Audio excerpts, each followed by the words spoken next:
What's going on?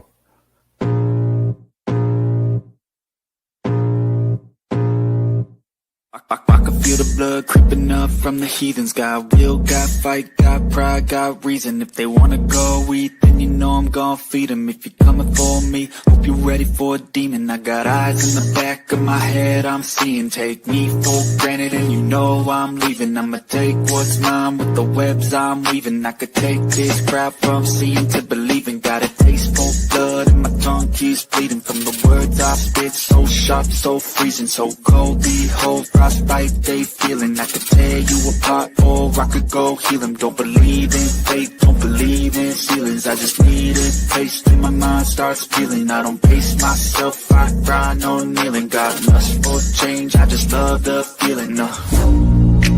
I ain't gonna give up. Got too little time, I'ma live up. Head down, push forward through the tough times. Cause anything worth doing is a tough climb. I ain't gonna give up. Got too little time, I'ma live up. Head down, push forward through the tough times. Cause anything worth doing is a tough climb. Cause I'ma live life for the fight, yeah, I'm here to get it. I got drive, got sight, always have a vision. I go by at night, I be in my feelings. I'ma be fine, need time, and I'll soon be winning. I live life for the fight, yeah, I'm here to get it. I got drive, got sight, always have a vision. I go by at night, I be in my feelings. I'ma be fine, need time, and I'll soon be winning. I can feel the blood creeping up from the heathens. Got will, got fight, got pride, got reason. If they wanna go eat, then you know I'm gon' feed them. If you're coming for me, hope you're ready for a demon. I can feel the blood creeping up from the heathens. Got will, got fight, got pride, got reason. If you wanna go eat, then you know I'm gon' feed them. If you're coming for me, hope you're ready for a demon.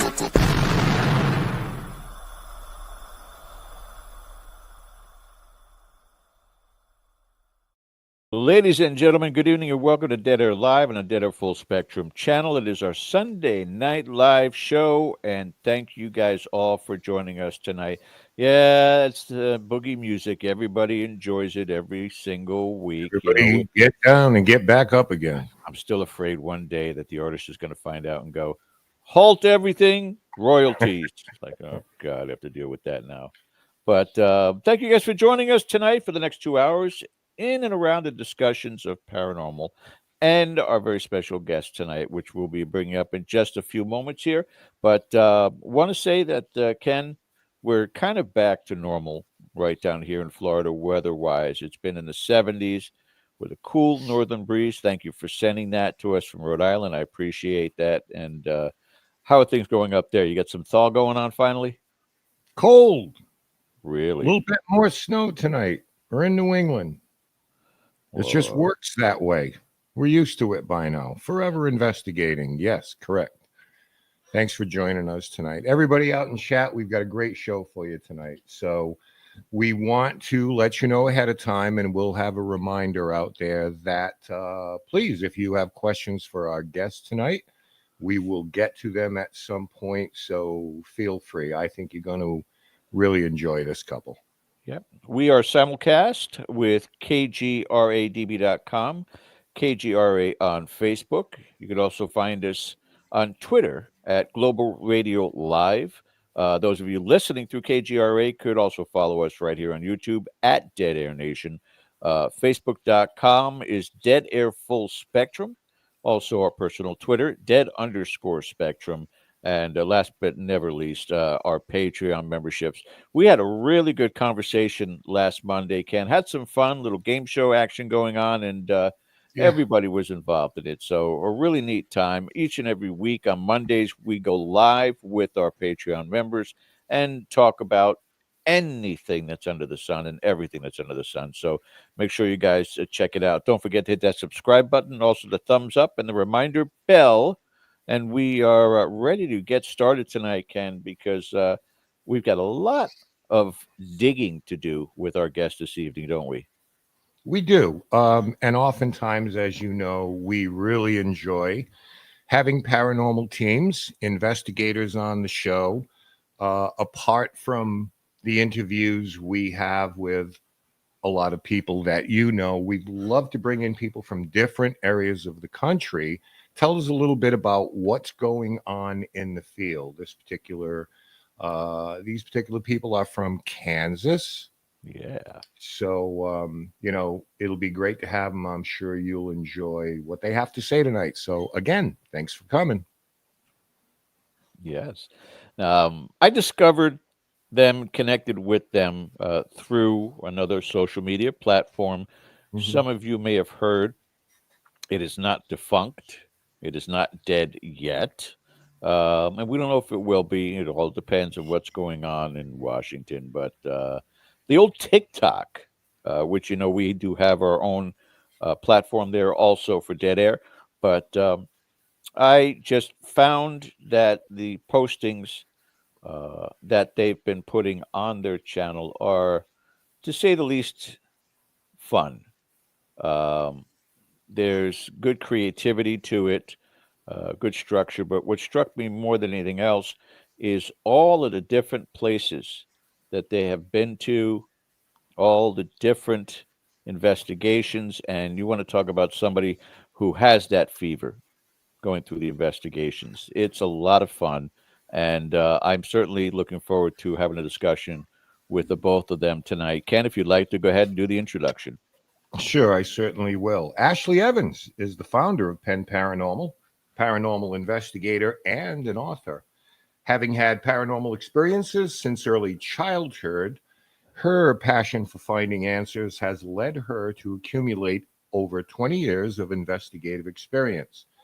As of now, Ashley is also writing her first book, a work of historical fiction based on the spirits of the McInteer Villa. Craig Evans is lead investigator for Pen Paranormal, a lifetime of experiences, including an unexplained encounter with a UAP, which I think is topical. We'll get into that. Craig is instrumental in the success of Pen Paranormal, also serving as the team's organizer and chauffeur. It's an interesting thing to have on your resume.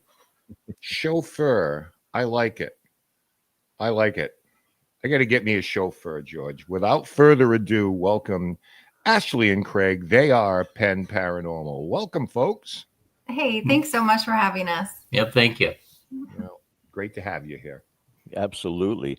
Ken, I'll let you take it first because I've got to figure out why our names are not up. I'm going to go do that right now.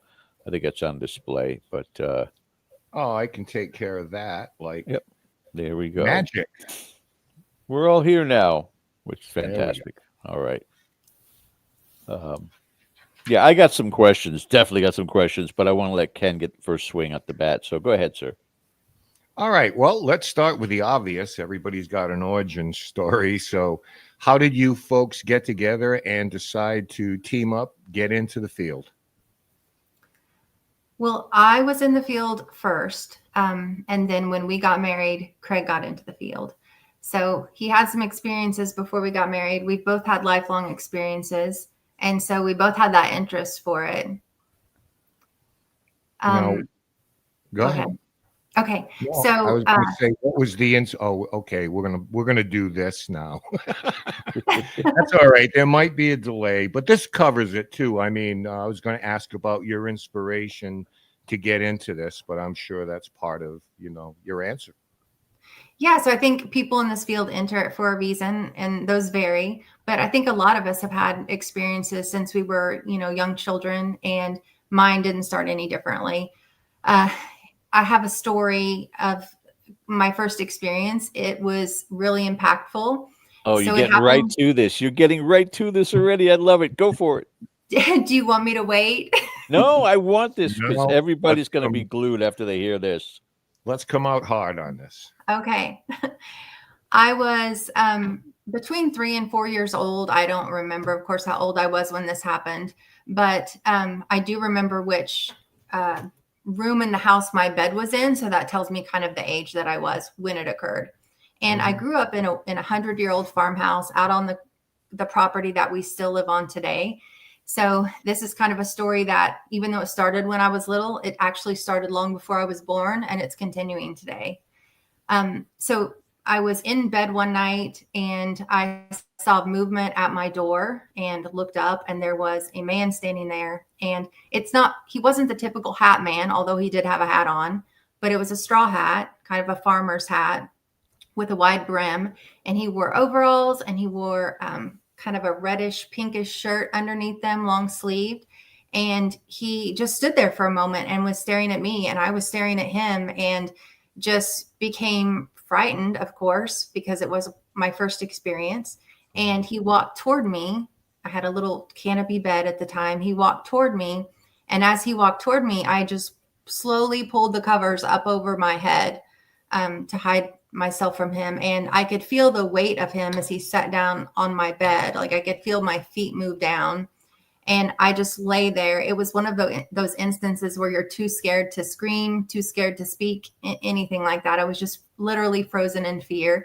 And, when I finally got the courage to pull the covers back down, he was gone. That was it. So that was my first experience. When I was 4, I lost my grandmother. She was my second experience. She touched me as I was laying in bed, and I turned quickly to look because I thought it was my mom that had come up and like touched my side. And I turned, and there stood my grandmother next to my bed. So she was my second experience. But yeah, the man I encountered first has definitely impacted probably my life, Craig's, our children. And there's quite the history there that I didn't learn about until I was a teenager. So that's kind of how that started. Now, Craig, you had an experience earlier in life too. Tell us a little bit about that. Yeah, that was more like a UFO. We lived in Caney on the State Line Road, and me and 2 other guys were riding 4-wheelers out in the pasture. So they dropped me off so they can go riding and stuff. And I look up in the air, and there was just this bright light looking thing in the air. I don't know what it was. So I ran down to where they were and got them. So we stopped the 4-wheeler and stuff. It was real quiet, and they couldn't explain what it was. I couldn't explain what it was, but it looked like it was going to land in our pasture.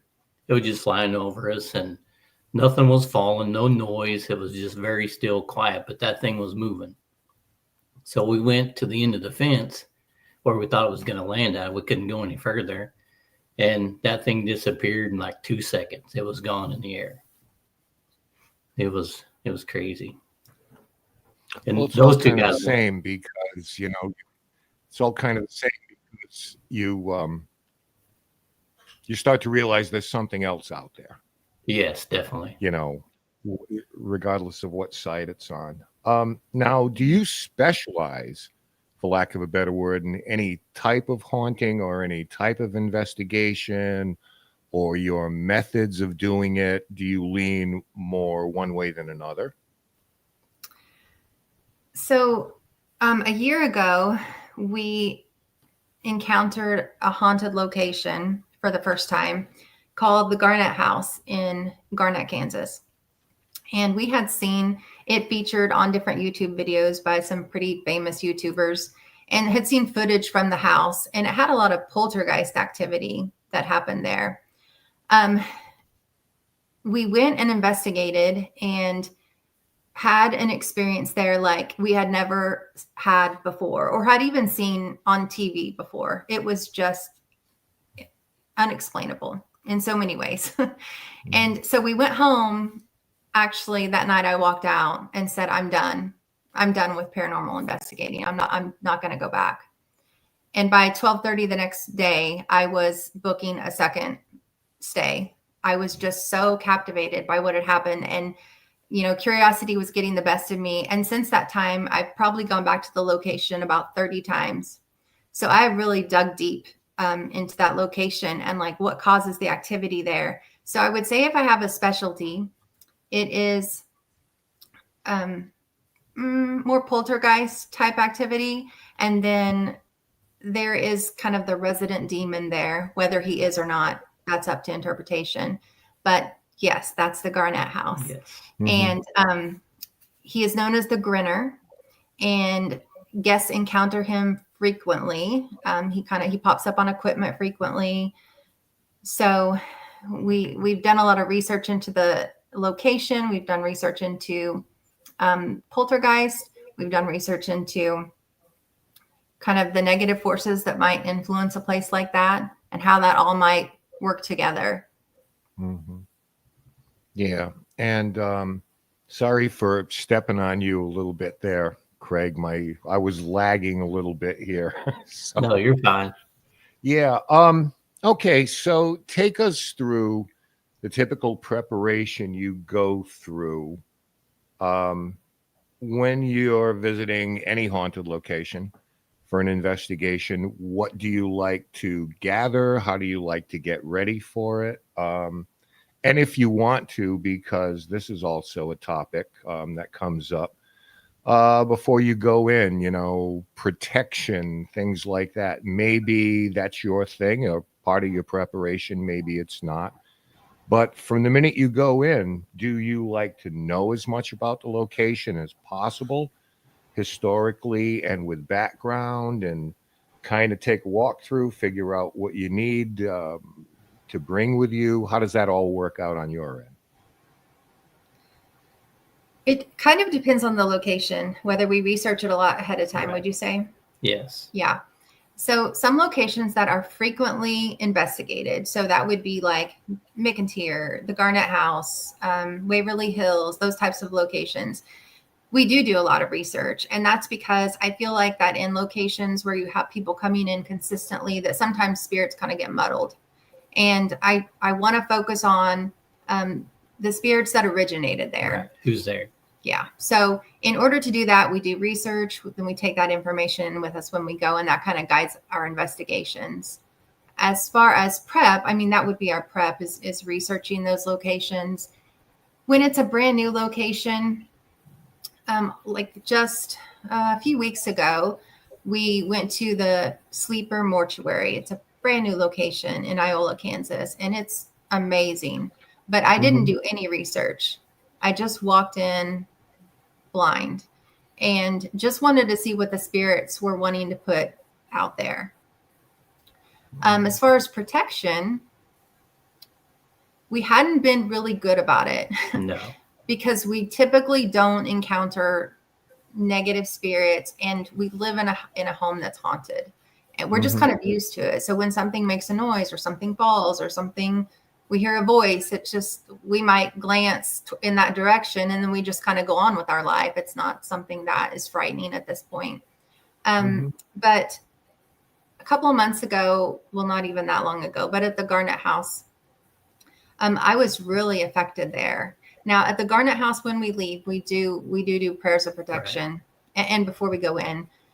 But I had gotten a little nonchalant about it because I do go there so often, and it feels kind of like a second home sometimes. So I was there for the night, investigated with friends, and the owner of the location not got up because I never went to sleep, but we were doing some activities of investigating, and I just got really sick and thought maybe I was having a heart attack. Like my chest was just hurting so badly. I walked into another room and laid down thinking maybe I was just tired and needed to rest a little bit. And there was like a metal folding chair up against the wall, and the chair flipped down onto the floor. And so, that wasn't restful. It just made me feel more targeted. So I walked out of the house, felt fine, walked back into the house, felt like I couldn't breathe. So I knew it was definitely the house affecting me. And I wound up having to do like a cleansing that morning, which I hadn't had to do one ever before, but I was definitely affected. Like I couldn't hardly step foot inside the house. After that. Yeah.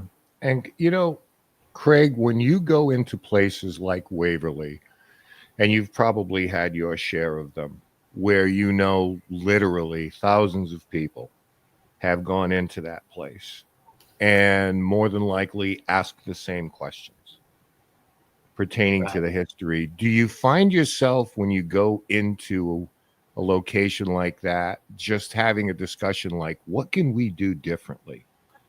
What can we do to kind of set us apart from the thousands of people who have asked the same questions over and over again? What can we say that might be interesting? Right. When I go in, I try to feel where the room or a room is pulling me into, and then we'll ask different questions. But like you said, everybody asks the same question. So one thing that I started asking is, what can we do for you that's in there? What can we help you with? And sometimes we get responses, sometimes we don't. But that, to me, that's a little different. Mm-hmm.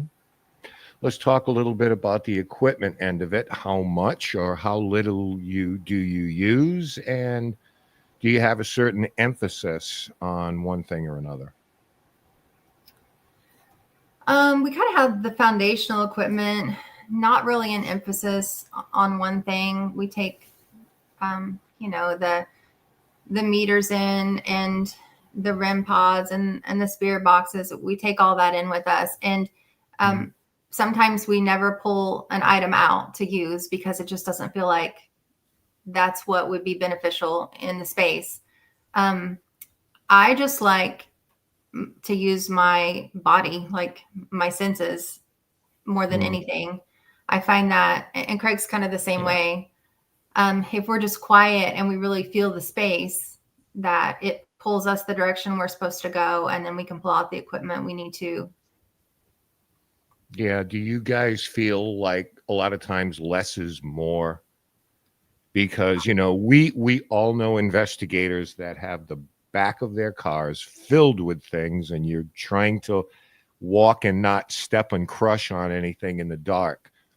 Do you feel sometimes that maybe we become a little overburdened with equipment? And like you say, Ashley, we're not listening as much to our own senses. And that sense could be anything: touch, smell, hearing. It doesn't necessarily have to be spider sense tingling, but just how the human body reacts to things. Exactly. To me, that's a lot better, doing it that way. Yeah. Yeah. We try not to set up a lot of things at once. We'll pull out a piece or two, maybe. But what we've noticed is the more you take out, sometimes the activity just kind of shuts down. It's almost like the spirits are overwhelmed by it. And when you think about it, they've been there a long time, some of these people. And, it could be overwhelming to see devices they've never seen before, technology that they've never seen before. Right. And then to see it all the time and consistently with groups coming in and out. Yeah, we try and go in and respect their space. Do you think it's a good idea to sometimes, and do you go a little old school with things? Could be pendulums, could be dowsing rods. And I'm not saying necessarily, you can tell me whether you approach it metaphysically or not. But I thought sometimes those items might be more recognizable to somebody from the 19th century than a REM pod or something like that. But do you incorporate any sort of old school methods into your investigations? So, go ahead. Yeah, sometimes we use dowsing rods, and then depends on the location, we'll use some old time music or bring some old pictures in, things like that, just to try to get activity stirred up or see if we see something or hear something. Now, if you do residential cases and, or sometimes public locations, how do you differentiate between a natural occurrence and a paranormal occurrence? In other words, eliminating all other possibilities before you put your word on the line and declare anything to be paranormal, probably particularly in a residence, because that's a little different than going to Waverly Hills. You're dealing with human emotions and things like that. So tell us a little bit about that. Yeah, so we laughed about this last week, actually. We say that paranormal investigators are different in the way we approach things, because typically people sit in their house and when something happens, immediately they go to a logical explanation for it. Whereas we go to a paranormal explanation and then we work backward toward a logical explanation. And probably just from personal experience, we react to it that way. But you're exactly right. With residential cases, the the goal is to make the person that is that's living in the space or has a business in the space, which is what we typically run into, to feel safe there. And so you do want to always look for the logical explanation, like pictures, video, anything like that. It is very difficult for me to look at something and say, I'm 100% sure this is paranormal. In fact, it's so rare that it happens. And it would have to be something that I had captured myself, that hadn't passed through anyone else's hands. Is there interesting stuff out there? Absolutely. Stuff that makes you go, and you think this is probably paranormal or could very well be paranormal. But even, voices or stuff moving around, to label it that, it has to be really impressive. Yeah, agreed. Because, I mean, at the end of the day, the best possible resolution for a family is an explanation. There's nothing going on here, the pipes are unbracketed, or it's the way, to give them an explanation that you don't have anything to worry about seems like the best possible outcome. Absolutely. To me. Yeah. So definitely. I think it depends on what the person has witnessed. So if it's voices, or if it's noises, or like you say, you can explain that away. The last case that we did was for a business, and this gentleman had watched a chair come off the ground and fly toward him, and he was terrified, like wouldn't go back. So we went in and investigated, and through the history, we were able to figure some things out for him. And I think a lot of times when someone experiences something that is life-changing like that can change your perspective on what's possible. Yeah. You have to go back to, these are spirits, and they are trying to get our attention sometimes. And they might be trying to get our attention like, hey, I'm here, but don't know how to do that. And so it might be a voice that comes through because they're yelling at us that could sound angry when it comes across a recorder. Or it could be a chair moving that is just them trying to move something to say, hey, I'm here, or to say hello. And even though it seems scary to us as living people, in fact, probably a lot of what we encounter isn't meant to be scary at all. It's just meant to reach out. Yeah. Now, I mean, in those situations, do you find yourself at the end, obviously, if you record or document something, you're going to share it with them, good, bad, or indifferent, but at the end of the day, it seems like people only have a couple of choices. Like you've seen the TV shows, you need to move right now. And where am I going to go? I've sunk every dime into this. Hi, Joe. But do you find yourself at the end where you try to give some counsel to people, because it's like, okay, there are a couple of choices here, but can you coexist? Can you cohabitate? Can you come to grips with it or make your peace with it? That would seem to be important. How do you handle those conversations? Well, we haven't had a lot of them because we haven't done a ton of we haven't done any residential cases. Right. Actually, they've all been businesses. So anything private that we've done for people have been businesses. Is that right? Yes. Well, sure. Even businesses run into those same kind of anxious situations.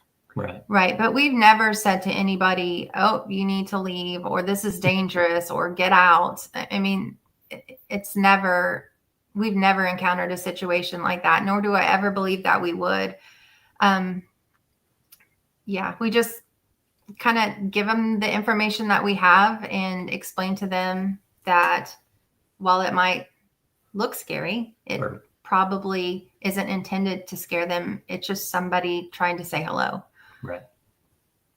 Just kind of tapping you on the shoulder a little bit. And sometimes we jump to conclusions on that when a book flies around or something like that. Mhm. You immediately think that Yeah. harm is intended, but hey, if I'm on the other side, I don't know how I'm going to get your attention. Exactly. Yeah. Like waving in front of you isn't doing it, so I got to up my game here a little bit. Even bruising even bruising or scratches that they might experience. Like you said, if it's a spirit, they don't know how much energy or force to use in order to get your attention. They're going to do what they need to do, and sometimes that might look like a bruise or a scratch. And I'm convinced that sometimes when people find coins and things like that, the best way is through something symbolic that you would know about if this is a relative or someone's close to you. Before I bring George back in here, now that you folks are in the field and you're well aware of every YouTube investigation show and cable TV show. So I wanted to ask you, as someone who's in the field, what do you think are some of, or maybe the biggest misconception that people have about what we actually do in the real world as opposed to an edited version of it? Do you want to answer that? Well, We'll get in trouble. You're going to get us in Yeah. trouble, Ken. No, I won't. No. Not here. It's not jumping around, screaming, running, big reactions. It's just not that typically. I can't say that I've never had a big reaction. I have a couple of times, definitely. but it's been, really significant events, and it wasn't. I wasn't geared to have a big reaction for the purpose of entertainment. And so I think the misconception is, or the difference is, when you're seeing something on YouTube, you're not seeing those people because they get the most activity on an investigation, or they get the biggest and best activity on an investigation. They're entertainers. Are they serious investigators? They might very well be. I mean, I know some of them, and I know they take it seriously, but they can also investigate in a way that is very entertaining to people, and we like to watch it. Like, I like to watch it. So I'm not here to criticize them like on how they do things. When we go into a location, we're not there to entertain. We're there to investigate, and we're very much in the moment. And even when we use equipment, like we said, we're paying attention to our senses. I rarely even record. I know that's probably not very scientific, but I don't even record a lot of our findings. By the time we're using the equipment that we choose to use, and we're really into the conversations, the last thing I want to be thinking about is, oh, did my DVR catch that? Did I, where's my battery? We're just in it for the personal experience. Right. And this is something that, Craig talked about his experience with the UAP, but he's had experiences also as a kid in a haunted house. And it's scary. It's scary when you're a kid. And I think also the more that we go out and investigate, and the more we interact with spirits, it just becomes less and less frightening. And it's something that is very manageable. So that when we do experience things, it's like an everyday, it's just part of life. Right. It's part of life. Well, if you're going to put a video out there of you standing in front of a furnace for half an hour, trying to get a voice, I'm not saying you have to manipulate or hoax anything, but you'd better be engaging, right? You better be funny. Yeah. You have to draw people in. So, yes. All right. With that, I'm going to turn it over to George. We'll be back a little bit later. Thanks for your time, folks. George, take it away. Thank you, Ken. Our special guest tonight here on Dead Air, Ashley and Craig of Pen Paranormal. I've got to go through some of these questions here in a second. It's important. It really is important to know that we have a very, very smart crew that watches us each week. It's not the drama thing you would see on on other social media platforms. I really appreciate the audience that we have. Now, first one is pretty basic question that we come across. American Road Warrior wants to know, what does the pen stand for? Who wants to answer that? So I write, and when I was trying to come up with a name for a team, actually it was just me. And so I thought, I'm investigating in order to write about that. And so that's where the pen comes from. Okay, so it's not a location. Somebody wanted to know if it was No. Pennsylvania. There is a Exactly. Pen Paranormal and they're PENN, and they're from Pennsylvania. So you make sure you guys trademark your name, okay? Nobody steals it away. Our Patreon member and friend Sandy Andrews, going back to your childhood experience, did you ever figure out who the man was at the end of your bed? I did. Yeah. So when I was in my teens, my dad finally shared with me that the man who had owned our home had died by suicide down at the pond in front of where that home was. And he had lived there his entire life. And he had died years and years before I was born, like decades before I was born. Because like I say, it was a very old home. On the same property, when he was a little boy, his mother had acquired the help of her children, him included, and his sisters, to smother his father Ooh. in his sleep. So his dad was kind of a drunk, according to the history here. And when I say history, these are living people. We live in a small town of about 1,900 people. Yeah. So the relatives of these people still were living when this was discovered. So on her deathbed, one of the sisters came clean about what had happened. So I think it was probably the trauma of that experience that caused him eventually to die, Right. to die. And according to everyone who knew him, he was a very kind, gentle, sweet man. No one that would do anyone harm intentionally. Sure. I feel like it probably was him. We talked with a neighbor guy a couple of years ago and asked him to come tell us just everything he knew about the family. His mother had been very close friends with one of the sisters. He said that when he was a little boy, they would walk into the home, and even though the man had passed, his mother continued to keep his hat hanging on the wall, just like he was still there. And I asked him to describe the hat, and he did, and it was identical to what I had seen the man wearing. So I truly believe that it was him that had come to me in my room. And that was my first experience with him, but certainly not my last. Yeah, you stated in some of your threads on TikTok that it's almost a feeling for you that he's a protector of you. He is. Yeah, absolutely.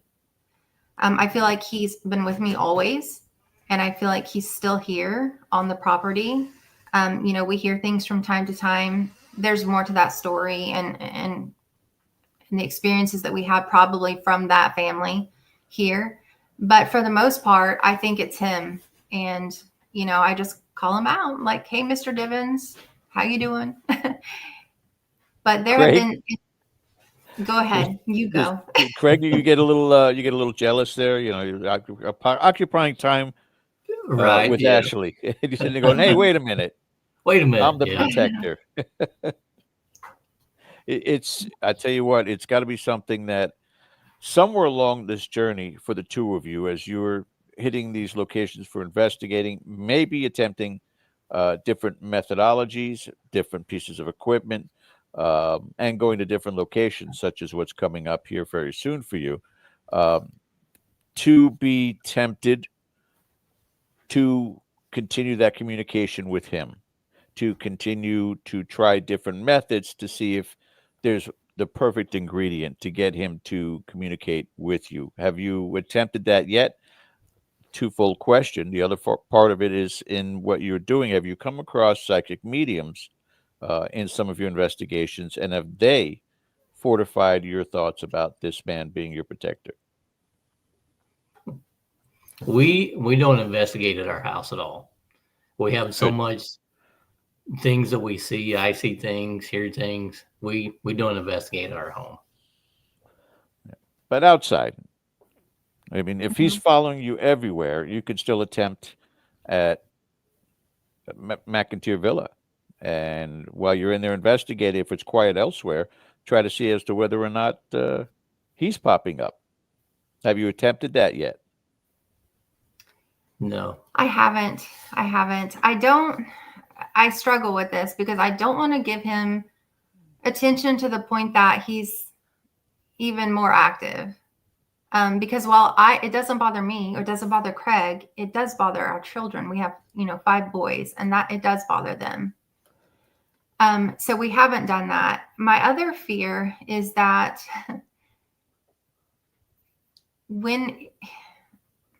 how do I want to say this? We were in a position that we thought we were going to have to cleanse our home. Okay. And probably from Garnett House. I mean, that's where we felt like we were getting probably some stuff going on from Garnett House. My fear was that if I cleansed the home, I would push him out. Right. I understand. I certainly understand because Yeah. we're not absolutely sure what works in this field, what doesn't, what is positive or negative. We only go by what we've seen on the shows and trial and error in the field, and that's Right. not an error you're willing to take a stab at, correct? Right. I would if it got bad enough, but I've tried to be really careful where he's concerned. Right. Like I know he's here, but I don't want to make him a focal point of our family. I mean, has he impacted us? Yes. Has he protected me? Yes. I can tell you there was an instance in my life, which I'm not going to go into the details of that here, That's but fine. I feel like he probably saved my life. I mean, that's how impactful it was. It was in a very dangerous situation and a light bulb exploded just at the right time. And whether that was, I mean, we're Christians, so I think that it was either an act of God or he was there and he was protecting. And it could have been a combination of both. Like he could be just my angel. I don't know. But as far as his activity here at the house, we don't want to make it Right. more than what it is. But at the same time, we don't want to push him out. He was here first, and he was a kind and gentle person and well loved by all those who knew him. And, this is his property. It was his first, and we share it. It's a kind gesture and a very warm and inviting gesture too. And I think there's reciprocation there with our question. Craig, you want to attack this one? This is from our friend Joseph Freza. If the feeling you get going by a location is bad, would you still go and investigate? Yeah, we sometimes we go to the Garnett House or even different locations. You get a weird feeling that it's just a weird feeling, or when you go in, you just feel different. But we still go. We still investigate. Sometimes it's a little bit harder to investigate, but we still go. No sense at this point in time that you've come across something malevolent, though, correct? No, well, maybe, but I mean, we worked through it and we talked about it, and we're good with it now. Okay.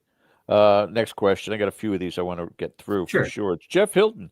When the man came and sat on your bed, did someone in the family die at the time or very shortly after, Ashley? So they're almost talking about this being somewhat of a, and I think you guys deal with a whistler of doom, so to speak, at McInteer Villa, kind of a looming scenario. So did anything happen family-wise after the appearance of this man? I did lose my grandmother shortly after that. And she was, I know you say grandmother, but she was more than that to me. So she and I were very close. So when I was born, my mom got really sick and had to be hospitalized for months. So I went home from the hospital with my grandmother. She was very much that first person I bonded with and a very motherly figure toward me. So I did lose her. And other than that, I can't think of anything that would have happened around that time. But so that it was a difficult time right after I saw him. But like I said, I saw her too. Oh, you did? You saw your grandma? Mm-hmm. Yeah, when I was 4, which is when she passed, I was laying in bed and someone put their hand just on my side. I thought it was my mother. And so I turned quickly to look, and there next to my bed stood my grandmother. And I think one of the things Ken had asked, maybe it was you, had we consulted a psychic medium? Have we encountered, was that you? Mm-hmm. Right. So yes, I did. Just recently in the past couple of years, we have friends, of course, now after being in the field that are psychic mediums, but I had consulted with one, and she had said, oh yeah, you're a lighthouse. Like they come to you in your room. And I still get people that come in, but according to her, they just kind of come in and say hello. Like they just want to be noticed and want to say hi, and then they pass right back out. Have either of you in your lifetime, because for both of you, these experiences started at a very young age, what I consider to be almost a requirement when you're doing this for an extended period of time, you begin to hone your sixth sense.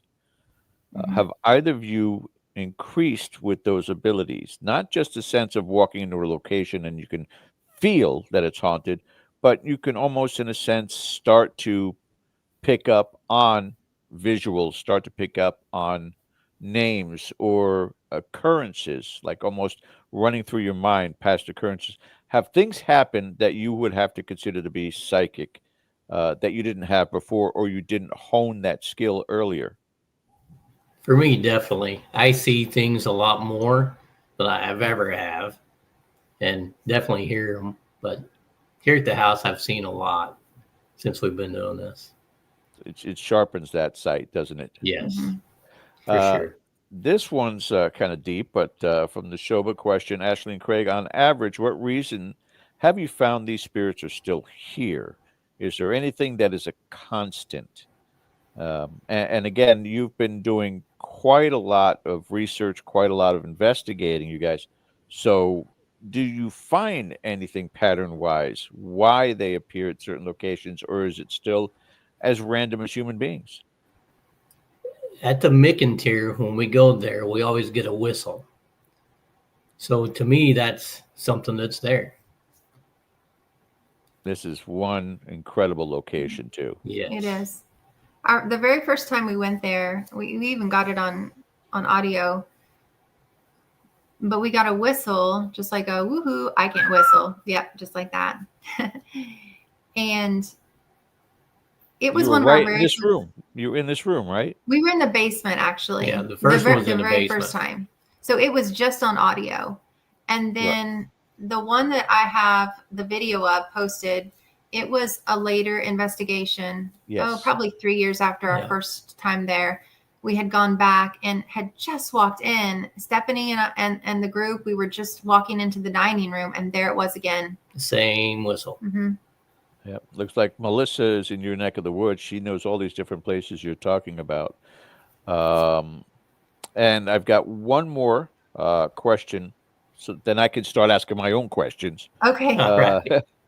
Wade Laffey says, do you think the protector ever comes with you on investigations? I think he answered that, right? Well, I didn't, because I hadn't considered that before, but that's a really good question, Wade.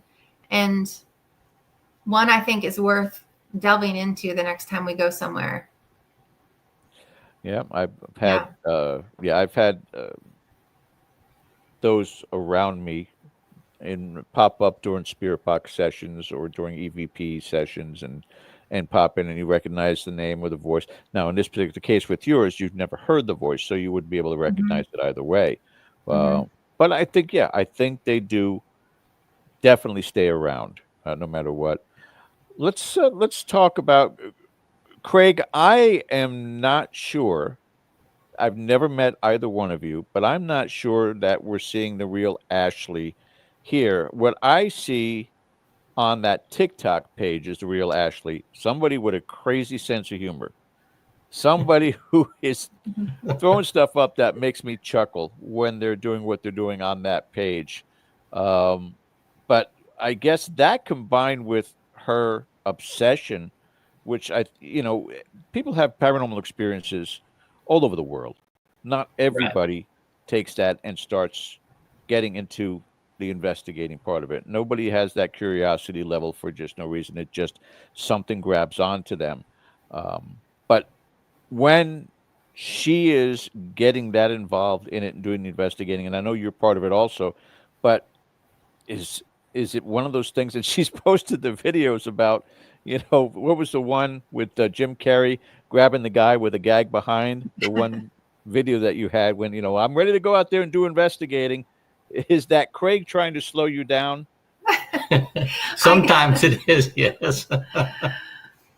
Yeah. I have to use him in the videos because he's such a big support, and I make a little fun, have some things in jest there. But I was also raised by one of the funniest men in all of Kansas, and I inherited his sense of humor. Right. It is. It's quick humor. It's funny, and again, good editing on all of these as well, which is not, trust me, because one of the things that Ken and I talk about all the time is how much we hate editing. But you do a very, very good job with this. And it comes across much less terrifying, even though even some of the experiences that you had may have been something that startled you. Mhm. But the way that you come across with a lot of these things is to say, hey, it's not all terror and horror and demonic, that there's actually something that you can get from this, and using your sense of humor actually protects you as well. Right. Yes. We So try to have, sorry, go ahead. No, you go ahead, sir. You try to what? We try to have fun while we're doing it. And we do get scared, but we still try to have fun. You guys got, looks like Kansas pretty much nailed down. I know, again, what I just showed with McInteer Villa. Now, would you consider this to be kind of your home base? That's one place that you'll go back to time and again? It's probably one of the first Yeah. first ones that we investigated that was actually like a location. I mean, I've investigated a lot of places for, the last couple of decades, but it was more around my hometown. We have a pretty active little spot here down in Southeast Kansas. Some ley lines cross down here. We're right along the parallel. So we get a lot of activity just right down here at home base. But McInteer was the first place that we went that we really started getting activity. We went with, some groups, stuff like that. And then we just kind of started branching out from there. And the reason I chose McInteer for the book, and this kind of goes along with your question about have our abilities honed some since we started investigating. We had played a game of hide and seek at a group event. There were like 10 of us there. And I was the hider. So I went down into the basement and was just standing there, kind of like hidden back behind like a brick formation down there in the basement. And if you've been down there in that basement, it's a little spooky. So I was probably just, meditating my way through it. But I had my eyes closed, and it's just like this movie played out in my mind. And it was so interesting. And I thought, oh, like that needs to be a book. And that's when I thought, oh, I'll write that book. That's a good story. And the more I started writing the book is each room, a story from each room. So my first one was the basement, and I wrote about everything that had played out in my mind. And then I went back and I sat in the attic and wrote everything that played out in my mind. And so that's kind of where I'm coming from on this. It's a work of fiction.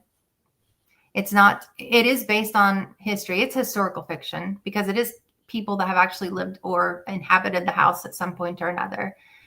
But yeah, that's where that kind of came from. And since that time, I have been able to go into locations and try and create this blank slate in my mind. And I have been able to sometimes see things.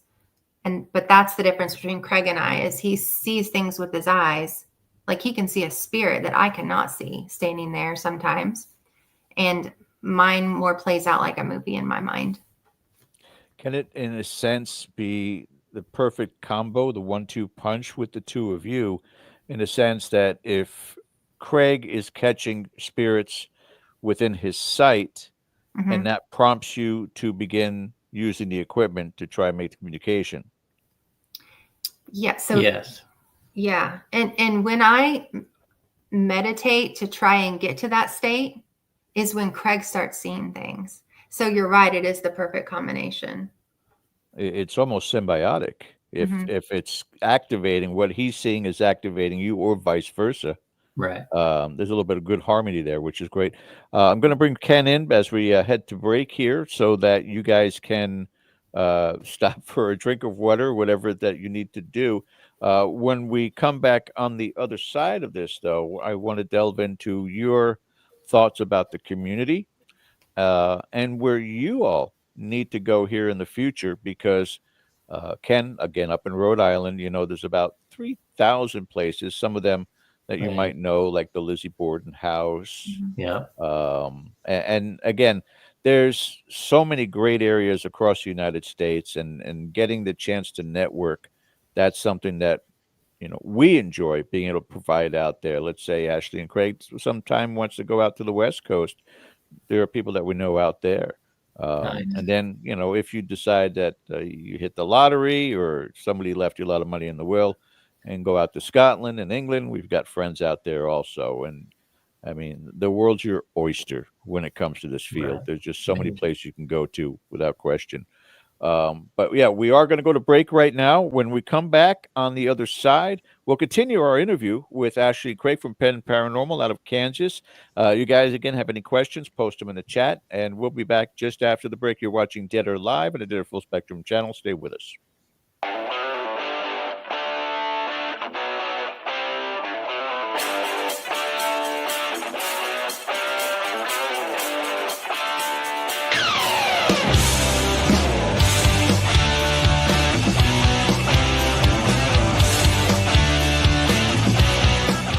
Hey members, the new KGRA DB app is now available on iOS and Android devices. Gain on-demand access to any KGRA DB programming. Download any show directly to your mobile device to listen or watch on the go. Go to the App Store and search KGRA DB.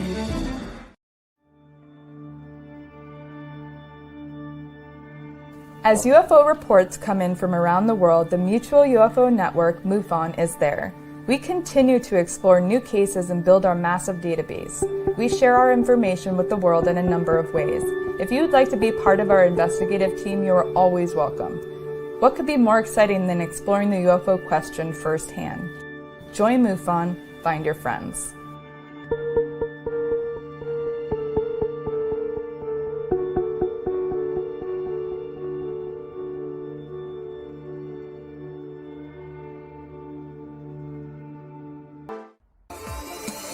You're listening to the KGRA Digital Broadcasting Network. We provide unparalleled coverage of trending news in the world of ufology, cryptozoology, and paranormal phenomenon. Whether you're watching our video live stream or listening to one of our audio programs, you are getting the best from world-renowned researchers and hosts, guiding you through topics the mainstream won't touch. Miss one of your favorite programs? No problem. Head over to the members area at kgradb.com for access to our massive library of award-winning content. Make contact, stay connected, only at kgradb.com.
And you too can become one of our Patreon members. All you need to do is to go to Patreon/Dead Air Paranormal.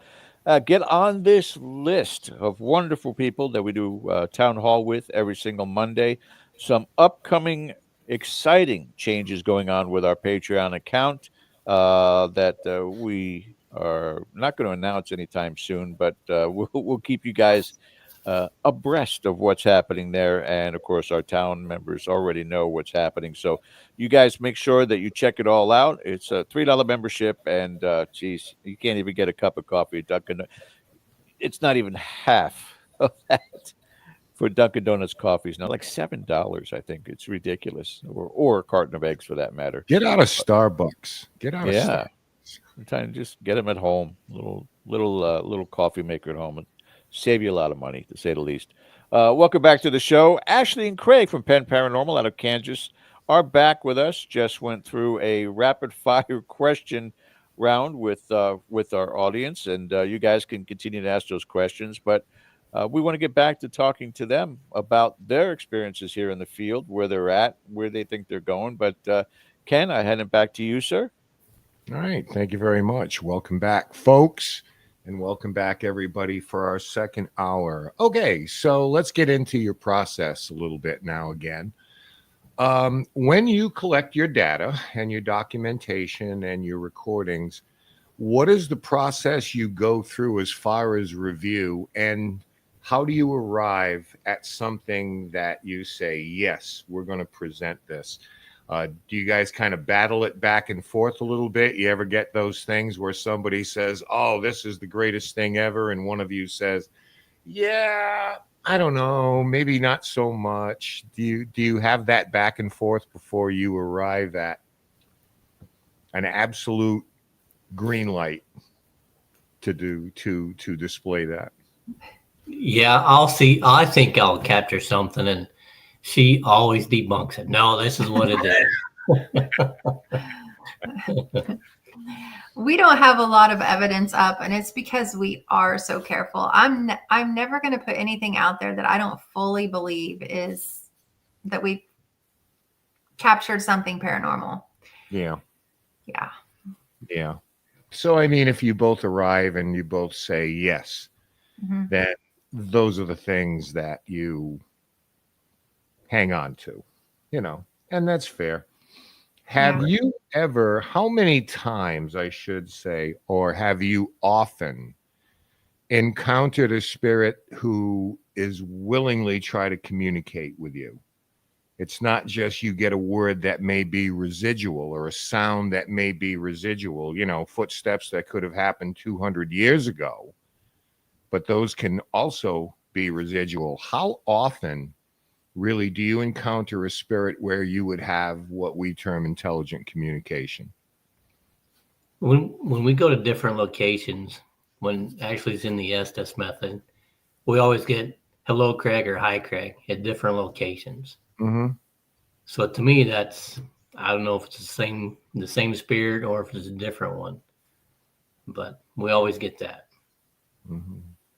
I think probably one of the things that pulls us to Garnett House the most is that it does have spirits that want to communicate. Like, we get some really good stuff there, and they are able to use equipment to help with that.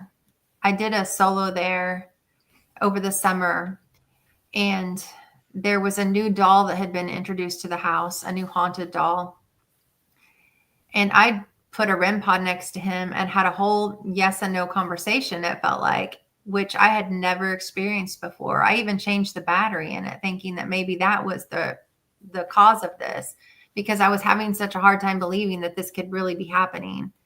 And so changed the battery, stuck it back up there, and the same thing continued to happen. And it was on a mantle, so there wasn't like electricity running near it. I didn't have my phone anywhere near it. I just couldn't explain it. So that was one of the things that I did record, and I wound up putting that out on social media, because I did feel like that something was communicating there.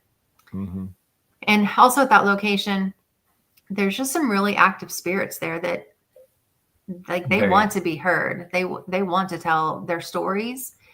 Some are good, spirits and some are grumpy spirits that might not be good spirits, but they all want a piece of the conversation, I feel like. Whereas McInteer, it's very haunted. We always get activity there. But I feel like it's not as intentional there. And that could just be our experience. I'm not saying that that's everyone's experience, but it feels like we kind of catch things sometimes, or we catch a voice or catch an EVP or catch the shadow. I mean, there's frequently shadows in the hallway there.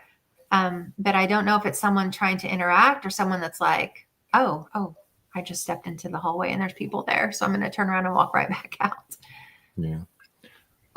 They brought a haunted doll in. You want a haunted house, folks, because that's how you get haunted houses. Yeah. Right. Be warned. So do you subscribe to the idea that the more time you spend in a location, you begin to build a relationship, not only with, the spirits who may be there, but the location itself? And the more you go in return, you kind of build that bridge. Maybe you want to call it trust, even, where you're respectful and you're thorough in what you do. And I think spirits may take to that. But do you find in your experience that that's the case? The more time you spend, the better the relationship. I mean, I do. And what do you think, Craig? I think so. Especially going back to the Garnet House, often as we do, it's like we're drawn there, but I think that they know us there now. It makes sense. Yeah. I do feel like they know us when we walk in. It does feel like, depending on the night, some nights it's very welcoming. Like the spirits there know us and they're very welcoming. And we were there with a fairly large group and when I say fairly large, it's not a big location. So I think there were 8 of us, which is a large group for that location. And we had several different pieces of equipment running. And over 3 different pieces of equipment, it said my name within 10 seconds. And then at the end of the night, we were running a spirit box and it said Ashley 3 times.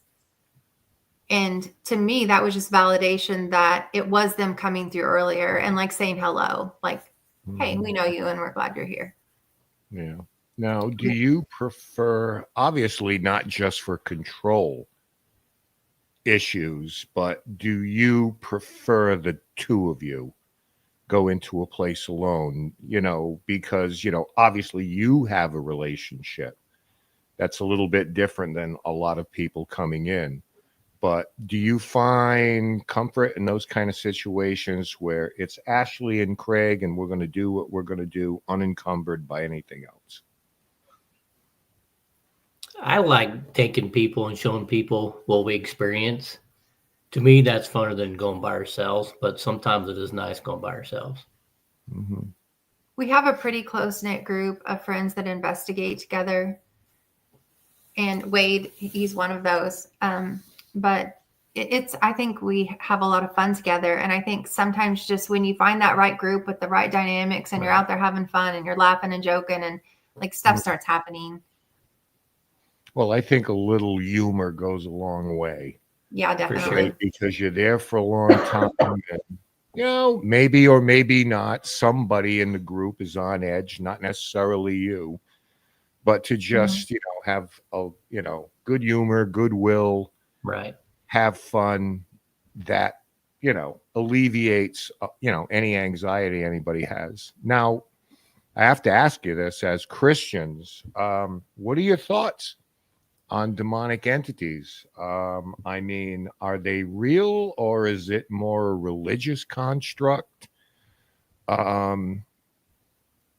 It doesn't sound like you have encountered any, if at all.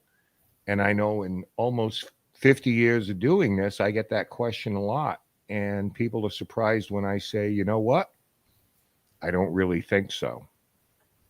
So what are your thoughts on that? Because I'm sure as investigators, it's going to find you, or you're going to come across it at some point.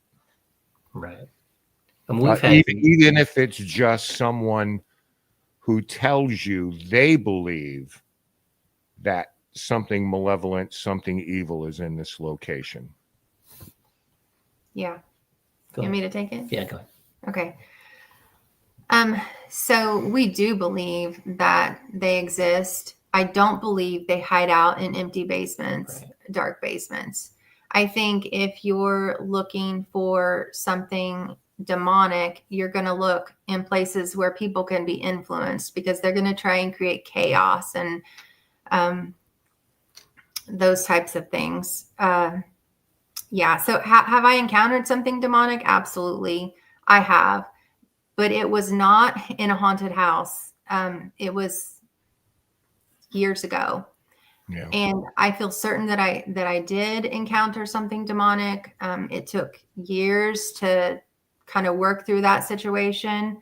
At the Garnett house, like I said, there's kind of that resident demon that people call the grinner. I think he's definitely negative. And I think there's the potential that it could be something demonic, but like, I can't say that from personal experience. However, we do have dear friends that have experienced it there and experienced it as something that they truly believe to be demonic. And, these aren't friends that are new to the field. These are friends that have been there for years and years, longer than we have probably. And so when you have people with that type of experience that say, this is what is happening, and this is what, I've seen and heard outside of just this house, then it tends to make you believe that the potential's there, that it could For be. sure. Now, I think I know the answer to this. Obviously, you probably don't think spirits are tied to locations, that they can travel because of your own experience with that. But often we hear about, and we hear this from psychic mediums a lot, that spirits are trapped here. They're confused. They're grounded. Where do you come down on the idea that spirits have free will and are not necessarily tied to this place, as opposed to, I don't know if you can put a percentage on it or anything like that, but how much credence do you put in the idea that, spirits are trapped? Is that something that you think is normal, or do you think that's a very rare thing? What I see here at the house, I think they pass through. So to me, they're not stuck in one location or in one spot, but some of them may choose. I think that they choose to stay there. Like, Texas, the Grove in Texas, in what's that town? Jefferson, Texas. There's a lady there, and I think she chooses to stay there because that was her home. So I think they travel. Yeah. But even the choice to remain in a place still signals free will. Yes. And I do believe that they can come in and out. And there was a moving experience. Sunflower Paranormal was a part of that. And our friend Leah Rivers, who's a very talented psychic medium, was working with the spirit of a young boy at the mortuary, and he was remaining back, like he wasn't moving on.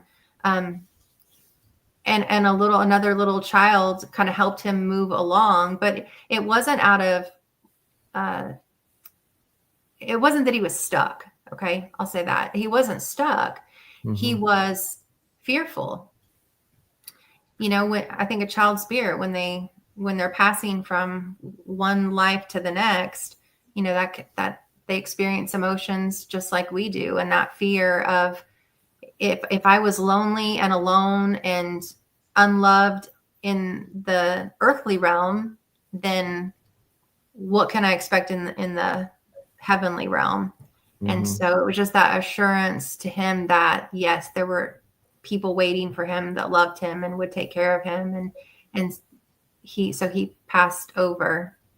Now, we've had activity from the same little boy the last time we were there. So did he stay there? I don't know. Is he passing back and forth? Maybe. It's hard to know, but from our experience, it's not like a permanent thing where Right. you pass into that realm and you're stuck there, or you stay here because you're stuck here. It's a fluid situation. Yeah.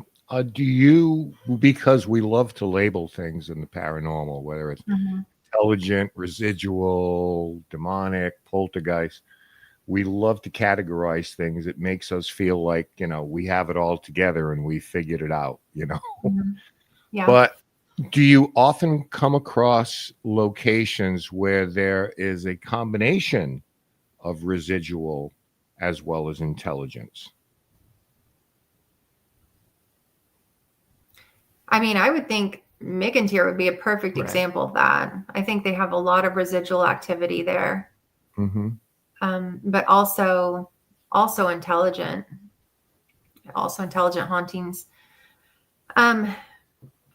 I feel like a lot of what you see, especially in big places like Waverly, where a lot of people pass through there, that you probably see a lot more of the or less of the intelligent haunting, although it's there. I mean, it's there, but I think a lot of what you catch as far as like shadows and things like that, you tend to see them in the same spaces. Teams tend to catch those in the same spaces a lot of times. Right. Yeah. I mean, so have you ever captured a piece of evidence that truly shocked you?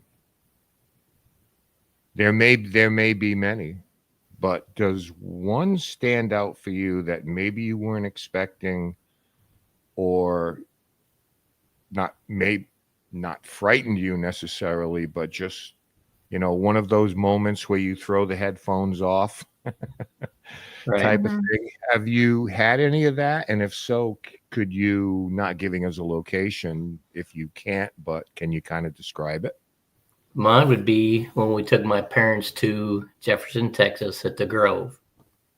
It was a true haunted house, and the guy was on a tour in the middle of the day, and my dad, we was in the dining room, or a room before the kitchen, and we're both standing there, and Dad, he was elbowing me in the side, talking to me, and we watched this lady appear. It was already appeared, she was, and she was carrying a candle, and it was flickering. You could tell it was definitely a lady in a long white dress, and she was walking across the room, and she disappeared out the other wall. To me, that was my most fascinating experience. And my dad and I both saw that. We didn't capture it, but we didn't capture it, but it was really neat. Yeah. Ashley, you, something else, something different? Something I captured or experienced? Oh, whatever. It doesn't necessarily have to be that you had a camera running, but has there been an experience or an event that just totally blew your mind? The first night that we were ever at the Garnett house, it scared us out at 12:30. It's the only time we've ever been scared out of a location before that or since. And we had investigated downstairs quite a lot, and we were getting some responses, but nothing, mind-blowing. And we had gone upstairs to what's called the attic room, and there are some stairs that go up into a square in the ceiling where the attic is. I was standing underneath those stairs, the ladder, sorry, not stairs. It's a wooden ladder that goes up into the attic. And I was standing beneath it, watching our equipment, which was set in the closet right next to me. And every time I would come up from looking at the equipment, I felt like that cobwebby feeling on my face. So I felt like there was something there. And I asked Craig to trade me places so that he could see if he could feel the same thing. And he did. He switched me places. So I went in front of the ladder and kind of off to the side in a doorway. And Craig stood under the ladder.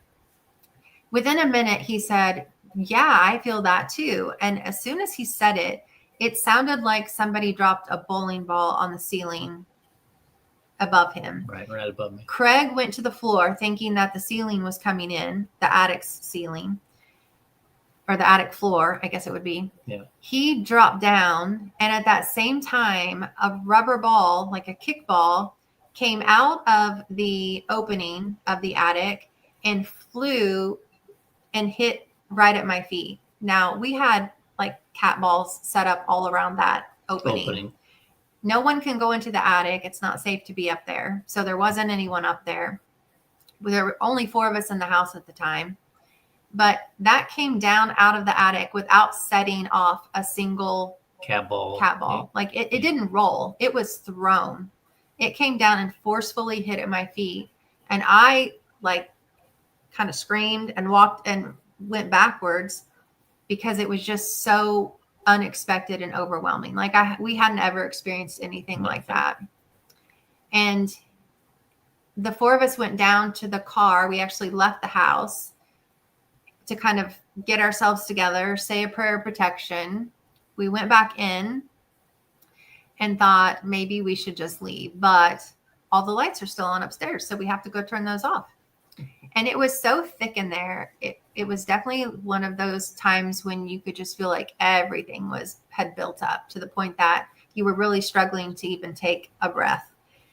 So like the Scooby-Doo gang, we go up the steps, in our little huddled group, and we get up there, and I go into one room. The 3 others go into what's called the cowboy room to turn the lights off. And a bed warmer that was up against the wall fell, which we could explain because they were walking by there. It could have been them shaking the floor. But on the other side of that room, at the same time, a wind-up clown doll started playing music. And I could hear them reacting. And of course it frightened me because I couldn't see what was going on. I could just hear the clown and the bang and all the commotion. They come out of the room and head down the stairs, which is right outside of that doorway. And I follow them. But as I do, I can hear these really loud boot prints right behind me, like boom, boom, boom. And in that moment, I thought something was going to push me down the stairs. I truly felt like I was just going to domino everyone. And that was the end of us right there. But it didn't. It didn't touch me or push me. So we made it down and we said, this is it. We're out. We're going to leave. And I said, but I haven't got to use my dowsing rods tonight. So let's just go into this room at the library, which is also called the Grinner room. And I said, I'm going to just go in here and use the dowsing rods for a minute. So we all go in there and I have the dowsing rods and I'm standing in front of a bookshelf, which the only painting of the Grinner in the home is of him leaning against that bookshelf. It has him about 8 foot tall with a hat and horns and not a pretty guy. So I'm standing there with the dowsing rods and my friend is facing me and she says, you're in his spot. And I said, yeah, I know I am. And at that moment, a doll comes off the bookshelf above me and falls and hits me and startles me, of course. And I said, wait, I think I might have done that. I probably hit the bookshelf. I was trying to debunk it and explain it away. So we set the doll back up on the shelf. She was this little plastic doll. And so she sat there pretty good. It wasn't like a rag doll. Mm-hmm. And I set her back up there. We were shaking the bookcases. We tried everything to try and get her to fall from where she had been sitting, and we couldn't get her to. But still, we were like, that's it. Let's go. So we go into the equipment room, which is right off of that room, and you can see right into that room. In there. We're packing up all of our things. You finish it. So we were packing up, and our other investigator that was with us, she was elbowing me again. Craig, look in there. That bookcase is moving. I said, Kate, we're just scared. I said, it's not moving. We're just scared. And so I looked in there, and that bookcase you can actually see moving back towards the wall. And then that doll, legs and arms came straight out like something was pulling it towards the wall. and it slammed so hard against that wall. Yeah. But both legs and both arms went straight out in front of it, like something was pulling it through the wall until it. That's when we finally left. I want to ask you something to see what you think of this, because I had something similar happen to me one time in a church, of all places, where it sounded like, and you used the word bowling ball, and so do I, sounded like somebody dropped it chest high and it hit the floor. Yeah. So, of course, flashlight go with it. There's absolutely nothing there. And I always thought about this because there never seems to be a physical disturbance. It's not like when you heard that bang, I assume shards of wood and dust weren't flying down on you or anything like that. And there probably wasn't a dent in the floor. Do you think that certain spirits can literally manifest sounds that have no intrusion on the physical realm whatsoever, but audibly they can create these things either to scare the heck out of you or to announce their presence? So I'm curious what you think about that notion. I think that they're doing it just to let us know that they're there, but it is so loud that I don't know how they would do it, but it is so loud. Yeah, tap on the shoulder would be fine. Thank you. Right. There's a lot of ping pong balls set up in that home.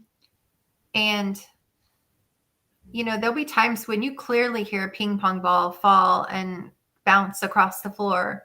And you go into the room and they're all right where you left them. So I think they can not only manifest really loud sounds, but that they can create or duplicate, mimic sounds that we would expect to hear. Okay. Now, have there ever been any other cases that or investigations you've taken on that you felt that need to just stop, go, take a breath, gather yourself, come back? No, that's the only place. I would say the only other place that made me feel like I wanted to leave would have been the Jefferson Hotel in Jefferson, Texas. But unfortunately we were checked in. And so it wasn't kind of an option to leave, but we had some activity in the middle of the night that I couldn't sleep through, like some loud banging just all the way down the wall. And for whatever reason, like that shouldn't be that scary, but it just really was. And there was such a horrible feeling in the room that I felt like I just wanted to leave. Okay. Well, I'm going to bring George back here, but I can't leave without giving you an existential question, right? Something to ponder. Sure. Okay. Where do ghosts exist? Do you think they exist in the ether? Do you think they exist on another dimension? Or do they exist in the physical realm that can be brought in? Where are they hanging out? In your opinion? I know it's all theoretical, but where are they and how come we have access to each other, seemingly? So my opinion is that it's not one exclusively. And here's where I get this from. And I'll bring my religion into this, but I don't push religion on anyone, but just this is my personal belief. So there's a scripture in the Bible that when Jesus was baptized, heaven opened and God expressed his pleasure that had happened. Heaven isn't some faraway place. Like literally the sky opened. So I feel like the spiritual realm has to sit just right there. Like it could be right here and all it has to do is split. So I guess you could call that another dimension, but also that they can pass into our world and kind of go through that membrane and be, one place or the other, or they're not confined to a human body. So maybe they can split. Maybe, they remain there while there's interaction here. I don't know. That's an interesting question. Sure. And I know it's the one we'll ponder till we find out for ourselves. That's it. That's it. Because we've had spirits tell us, "Do you remain here?" "No." "Why are you here?" "Because you called me." Right. "Oh, okay, that makes sense." Yes. All right, George, I'm going to throw it back to you. We'll be back to say goodbye, folks. But thanks again. Thanks, Ken. Yeah. So we've been doing certain themes over the past few months. 1 month we did haunted locations, then we did true crime, and this month is all about the teams. As we have our very special guest tonight from Pen Paranormal, Ashley and Craig. Next week, Sherry De Benedetti from Ghost Hunters will be joining us. The following week after that, a new team called Saw Paranormal. And finally, ending it off with Mandy from Ghost Girls, also a social media individual. So make sure you guys do click that reminder bell for those upcoming events. So let's talk the social media topic with regards to this, because again, you're on a platform, and I'm sure that your life is full with 5 boys, paranormal investigating, and writing. But when you do surf these channels, what contribution and what negativity do you feel comes from what you're seeing posted online right now? Both of you can answer that. Go ahead. Because Go ahead. right now, Craig, you're on the spotlight with all the UFO stuff. So Right. with what you're seeing out there right now, does it contribute, or does it what's the word I'm looking for? Detract from what it is that we're doing in the field? I think it contributes. I mean, it's all fascinating, and it's stuff that I've seen you can't explain. So Brings awareness. It Yeah. hypes people's interest in it. for sure. Yeah. I can honestly say this. I am pleasantly surprised at the perspective that both of you bring to this field. And I know that sounds a little bit presumptuous of me, that we expect that the teams out there are cookie cutters of what is on television and what is on social media. But those are two different perspectives. What you just said right now about how it contributes to the field is something that we've been saying for the longest time, in the sense that, yes, there are some really bad fakers out there that are out there only for viewership, out there only for likes and views, and that includes mainstream media. However, if it gets people interested and you get the right people who take for granted what's happening on the entertainment side of this and start just applying the interest to the field, what possibilities are out there for them to discover? That's just fantastic. The second part you said earlier on with Ken, that I was really impressed with as well, was that we use equipment, but we don't really focus on documenting it. And right now, there's enough battle going on, which I'm sure, again, because you're on social media, that you can contend with and have experienced and witnessed yourself, where people are brutal to other people online. You post your evidence out there, and it could be something that is profound, and just for the sake of ripping into you, people will rip into you. But the Yeah. one thing they cannot take away is that personal experience. Right. Exactly. And that cobweb experience you had, I had at Trans-Allegheny Lunatic Asylum. It's real. And I It had is real. somebody else. There was a young boy that was there, and it was his graduation from high school going into college. And he asked his mom, "I want to go to a haunted location, Trans-Allegheny." And they came. And up to that point in time, he had no experiences. And so we were in Lily's room on the first floor, left wing. And I was doing this test through this room and felt the cobwebs on my arms, and had him do it right after. Same thing that Craig did. Yeah. And he had the same sensation and was elated. And you just saw his face light up, that it wasn't just a waste of a night. So those personal experiences change a person. Absolutely. Yeah, they do. A picture does not. A video does not. An audio No. does not. They can sit there and exclaim and wow, that's amazing, but it's not the same. Certainly not the same as picking it up with your five senses Right. and Yes.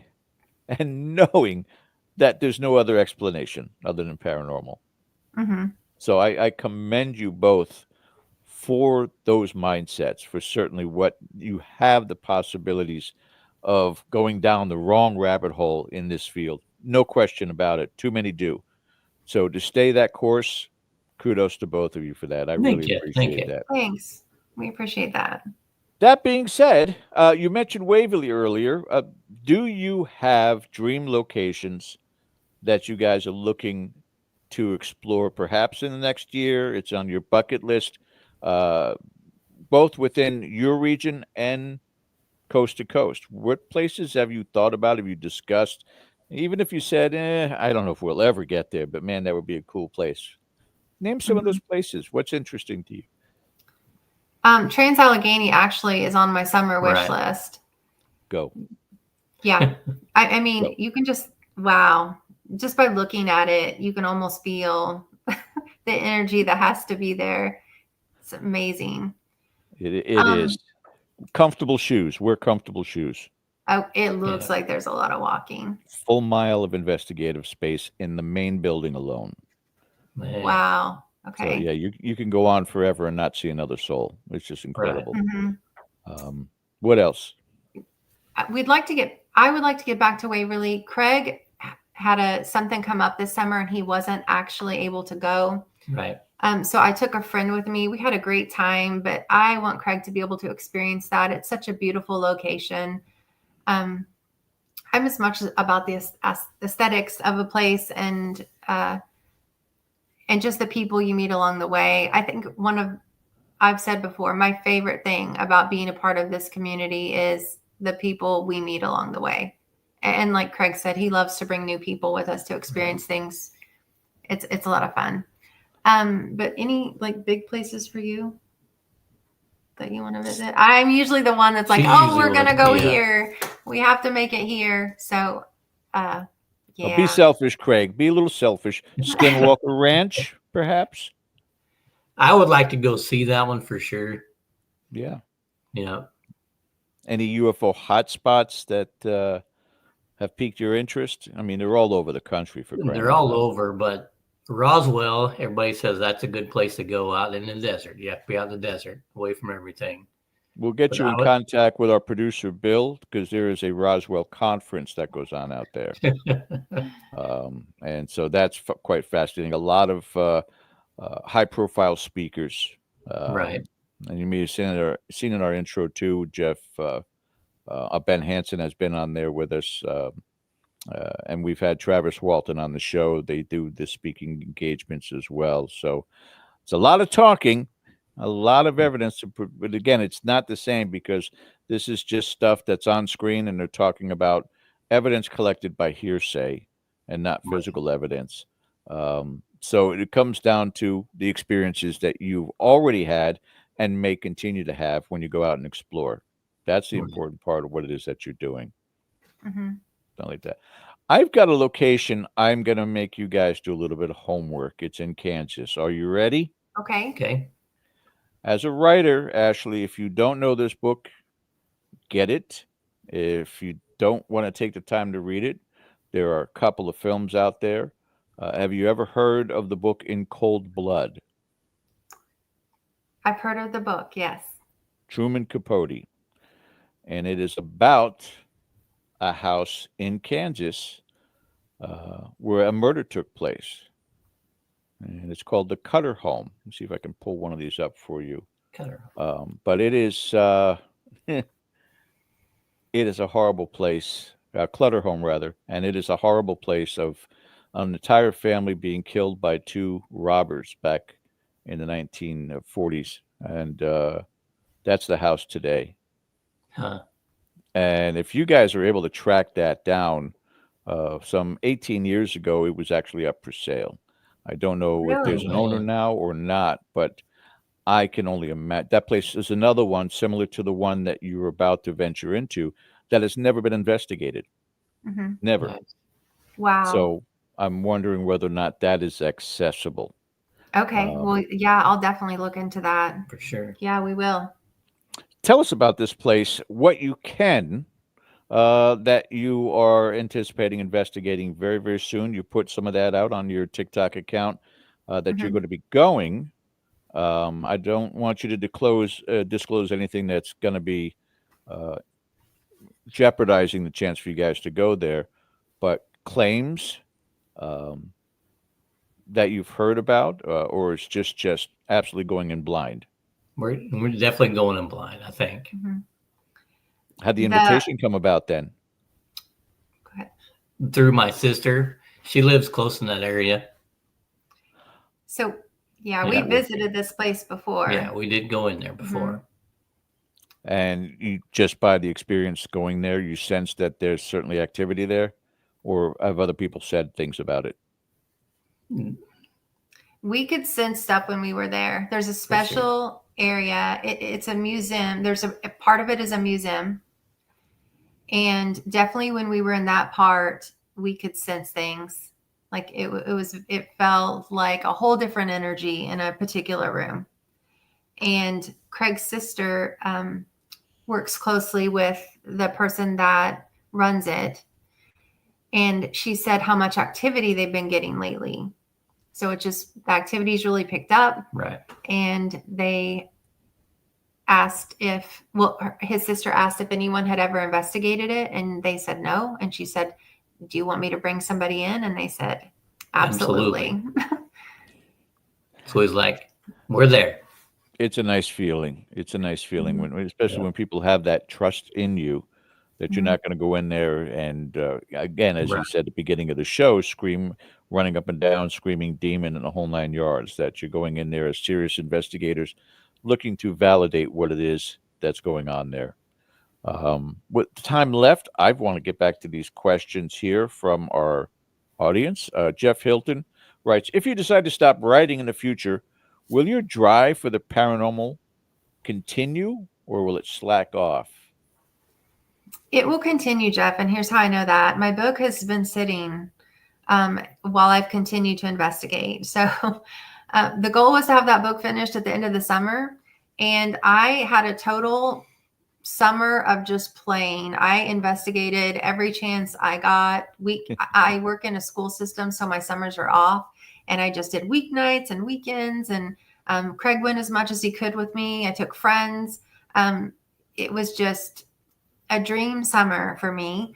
And the book's still set. And I didn't do much work on it. And I need to get back into that. But, you know, I love investigating. I love I just love everything about it. So I won't give that up until I absolutely have to. What is a winter like in Kansas? Because you're talking about the summertime, you're going to be coming to an event in springtime, but how bad is it? Is it cold?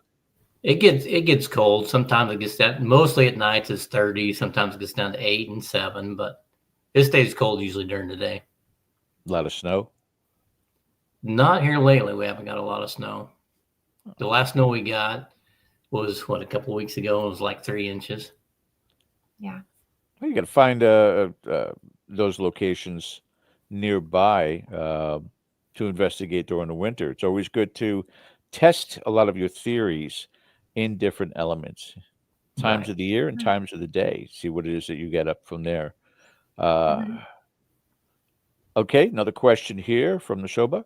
Ashley and Craig, how many times have they, meaning spirits, tried to go home with you? Attachments.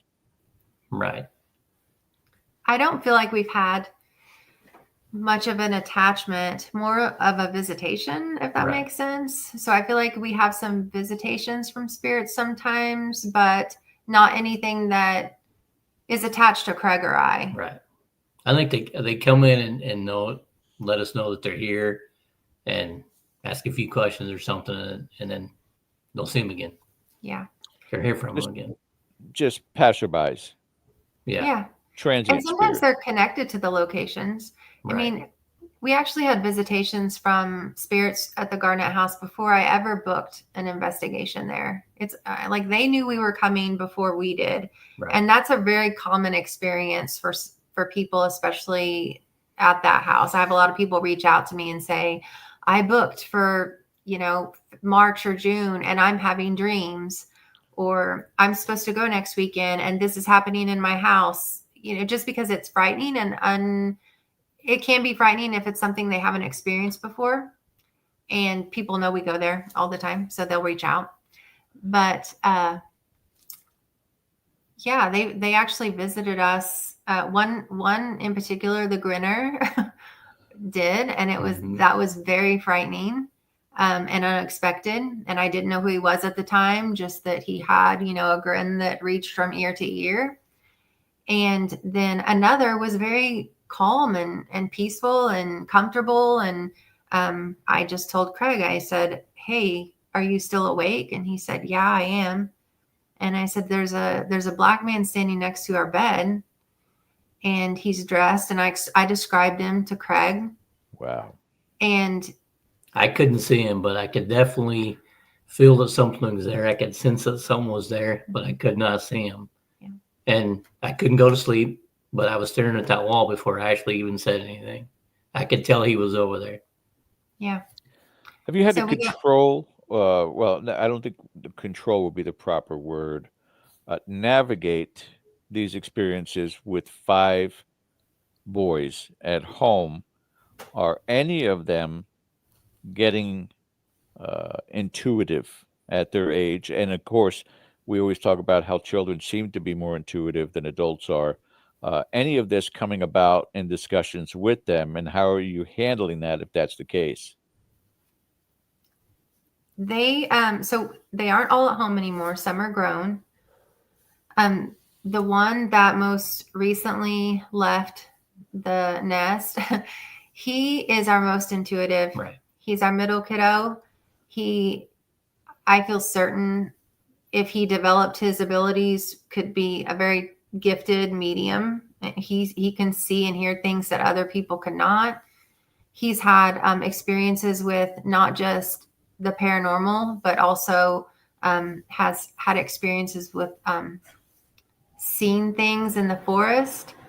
So what he believes or what people would call a Sasquatch, or probably a dog man more like, but his intuitiveness leads him to believe that it's other things, nothing like demonic or anything like that, but just very connected to the earth and maybe people who lived here before civilization, modern day civilization. So he's super gifted. But it's scary for him, and he pushes it away. Right. He doesn't want anything to do with it. We of course have had lots of conversations with him to try and alleviate his fears, but he just doesn't want anything to do with it. Well, I don't know what is in the Kansas water, but I visualize the two of you having kids between 5 and 12, not growing up. Good genes in the two of you. As I bring Ken back on, this is a perfect time to get into this final question also. And this is from American Road Warrior, specifically for Craig. Your unexplained encounter with a UAP. You want to address that? Yeah, you want me to tell it again? Yeah. I probably stepped all over you, Craig, when you were trying to, when my computer froze up here. So all right. Hit it with it. Hit us with it again. Yeah, we was back. I think it was late junior high, probably. I can't remember the year, but we lived on our farm here in Caney, and me and the 2 other guys I was with who was out riding 4-wheelers. So they dropped me off, and we had made a track out there, and they were racing around the track. So I look up, and there was this bright, shiny thing. It sparkly, I guess you could call it, but it was very fascinating. So I went down to where they were at and got them. We stopped the 4-wheelers. We never heard anything, and it kept getting closer to us. We couldn't explain what it was. They couldn't explain what it was, but there was no noise whatsoever. Nothing falling off of it like something was on fire or anything. So it looked like it was going to land in our pasture. So we get the foolers, started up and stuff. When we go to the end of the fence where we could go, and it looked like it was getting really close to land. And of course, our lights were on the fooler so we could see. And we get to the end of the fence, and this thing just went straight up in the air and disappeared like in 2 seconds. It was gone. And to this day, those 2 guys will not talk about it. Huh. Ken, is there a MUFON chapter in Kansas? I'm sure there is. Yeah. No, I mean, Yeah. so, I'm interested too. I do a lot of work with MUFON here in New England. So, I mean, the UAP thing, that's why I asked if you're immersed in it, because I was probably going to drive you crazy with it, but. Not at all. We have just 2 minutes left here. Besides this investigation coming up here at undisclosed location, what are you guys' plans further, including on your social media page, Ashley?